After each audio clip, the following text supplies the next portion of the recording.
સુરક્ષિત છીએ કારણ કે સરહદો પર આપણા જવાનો ખડે પગે સજ્જ છે, પરંતુ આ જવાનો માત્ર સરહદોની જ સુરક્ષા નથી કરતા.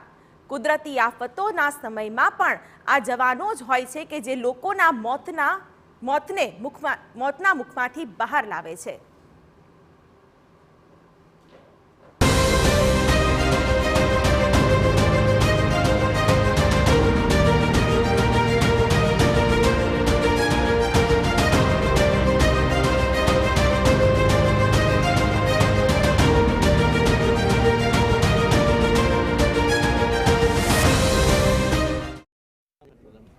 ભારતીય સેના દ્વારા 18 અને 19 નવેમ્બરના રોજ અમદાવાદ અને પોરબંદર ખાતે માનવતાવાદી સહાય અને આપદા રાહત કવાયત એટલે કે HADR અંતર્ગત સંયુક્ત વિમોચન 2024નું આયોજન કરાયું.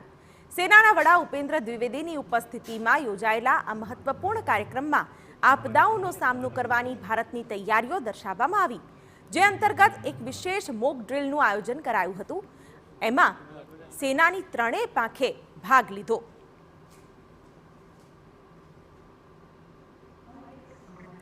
19 નવેમ્બરના રોજ પોરબંદરના ચોપાટી બીચ પર યોજાયેલ મોક ડ્રિલમાં NDRF, SDRF અને કોસ્ટગાર્ડની ટીમો પણ જોડાઈ હતી.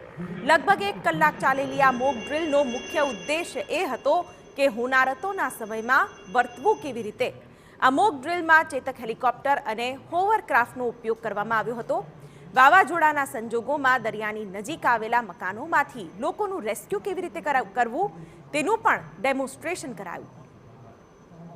દરિયામાં ફસાયેલા માછીમાર કે અન્યનું રેસ્ક્યુ કેવી રીતે કરવું તે પણ આ મોક ડ્રિલમાં જોવા મળ્યું. તો સાથે જ પૂર, વાવાઝોડા કે ધરતીકંપ જેવી પરિસ્થિતિ વચ્ચે સેનાની કામગીરી કયા પ્રકારની હોય છે તે દર્શાવવાનો ઉદ્દેશ્ય આ મોક ડ્રિલનો હતો.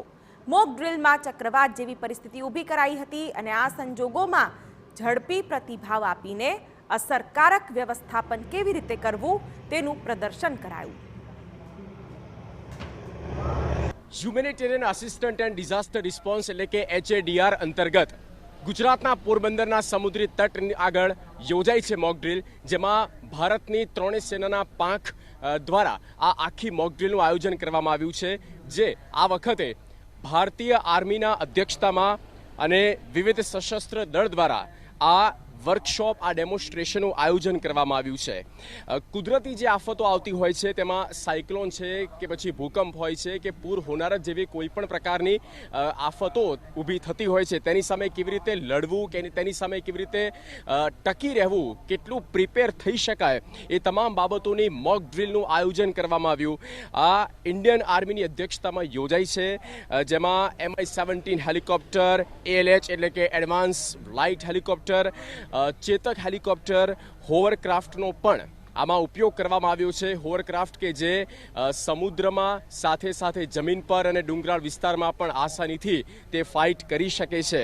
અને 1 કલાકની આ જે મોક ડ્રિલ છે, જેમાં NDRF, SDRF સહિતના અલગ અલગ બ્રિગેડિયર્સ છે તે પણ આ આખી મોક ડ્રિલ દરમિયાન જોડાયા હતા. આ મોક ડ્રિલ 8મી યોજાઈ છે અને ભારતના વડાપ્રધાન નરેન્દ્ર મોદી જ્યારે તેઓ PM બન્યા ત્યારે તેમનું જે સપનું હતું 2016માં તેમણે સેવ્યું અને ત્યાર પછી 2017થી લઈને અત્યાર સુધી દર વર્ષે આ જ પ્રકારે મોક ડ્રિલનું આયોજન કરવામાં આવે છે અને આ 8મી વખત છે જ્યારે આ પ્રકારની મોક ડ્રિલ થઈ રહી છે.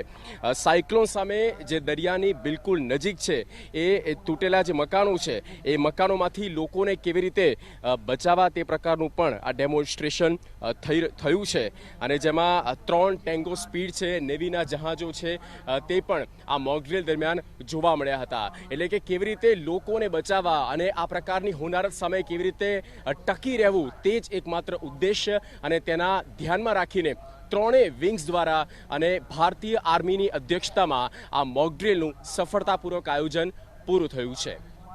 કેમેરામેન ઇમરાન શેખ સાથે હું Jagdish, TV9 Porbandar. Mock drill દરમિયાન વાયનાડ પૂર હોનારત જેવો ડેમો પુલ બનાવીને બચાવ કામગીરી કરવામાં આવી હતી. તો નેવીના 4 મહાકાય જહાજો પણ આ મોક ડ્રિલમાં જોડાયા હતા. સાથે જ mock drill emergency critical care જેવી સેવા પણ ઊભી કરવામાં આવી હતી.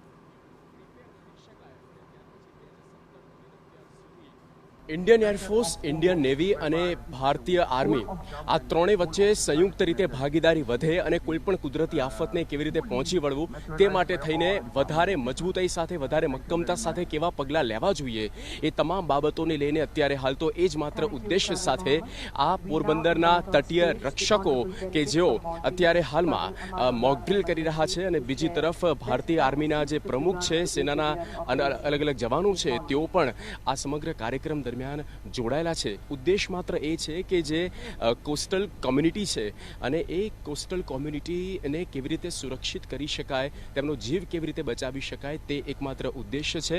અને આ જે ડેલિગેશન જે જોવા મળી રહ્યું છે તેમાં અલગ અલગ વિદેશના પણ ડેલિગેશન આવ્યા છે. લગભગ 9 જેટલા દેશો તેમાં સામેલ છે. તેમાં ઇન્ડોનેશિયા, મલેશિયા જેવા દેશ પણ સામેલ છે. તો તટીય જે સંપત્તિ જે રહેલી છે તેમાં ફિશરીઝ હોય કે પછી બંદરગાહ હોય, તેલ રિંગ હોય કે પછી કેબલ લેન્ડિંગ પોઈન્ટ હોય, એ તમામ ને કેવી રીતે સુરક્ષિત કરી શકાય જેથી બને એટલું ઓછું અને ઝીરો કેઝ્યુઅલ્ટી થાય, અને એ જ દિશામાં, એ જ ડાયરેક્શન પર આ 8મી મોક ડ્રીલ પોરબંદર ખાતે યોજાઈ છે. કેમેરામેન ઇમરાન શેખ સાથે Jagdish TV9 Porbandar. Navy, coast guard સહિતની 18 જેટલી એજન્સીઓ આ વિશેષ કવાયતમાં જોડાઈ હતી. તો ગલ્ફ કોર્પોરેશન કાઉન્સિલ, હિન્દ મહાસાગર ક્ષેત્ર અને દક્ષિણ પૂર્વ એશિયાના 9 મૈત્રીપૂર્ણ દેશોના 15 વરિષ્ઠ અધિકારીઓ તેમજ પ્રતિનિધિઓ આ મહત્વપૂર્ણ કાર્યક્રમમાં હાજર રહ્યા હતા. સંયુક્ત વિમોચન 2024 કવાયત એ કુદરતી આફતો સામેની ભારતની ક્ષમતાને મજબૂત કરે છે. એટલું જ નહીં, તે વૈશ્વિક સ્તરે આપદાઓના વ્યવસ્થાપનમાં ભારતના નેતૃત્વને પણ મજબૂત કરવાની દિશામાં અત્યંત મહત્વપૂર્ણ પગલું મનાઈ રહ્યું છે.